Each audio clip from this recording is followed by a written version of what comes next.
Ici, on est plutôt bien installé, tout est assez confortable. Il y a du bruit, mais c'est un bruit qui est chaleureux. On est un peu chez nous, on est un peu dans un bar. Le soir, les gens rentrent de la COP, sont fatigués, donc sont là pour manger, pour boire une bière, il y a de la musique, etc. Donc tu as vraiment ce côté, on se lâche aussi et on discute. Souvent, on rediscute de la COP de manière décontractée, quoi. C'est-à-dire qu'il y a une vraie énergie, il y a une émulation, je pense, et un partage, des échanges. J'avais envie de m'engager dans la COP 21, ne faisant pas partie des négociations officielles et du groupe officiel. Donc il fallait que je trouve un collectif et donc Place to Be, ça répondait absolument à mes attentes.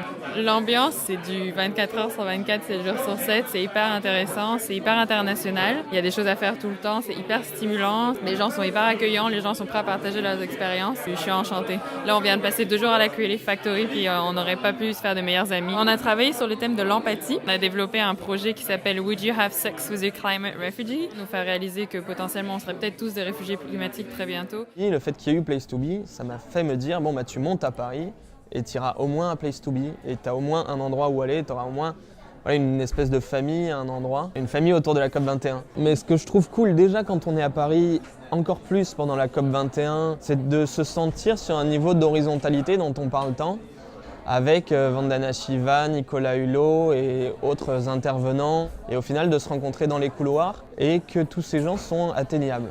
On parle beaucoup aussi de cette idée de super-héros et qu'on a tous notre rôle à jouer à travers notre subjectivité, notre point de vue, notre vie, notre petite vie et notre manière de faire les choses. Moi, je pense que ce qui fait la différence, c'est la multitude de rencontres qu'il y a, de rencontres internationales, donc avec des pratiques et des modes de vie et des cultures différentes aussi. Le fait d'avoir fait ce lieu alternatif, c'est génial, parce que je pense qu'apparemment ça manquait. Il y a des professionnels qui animent des ateliers, qui permettent de faire du travail collaboratif.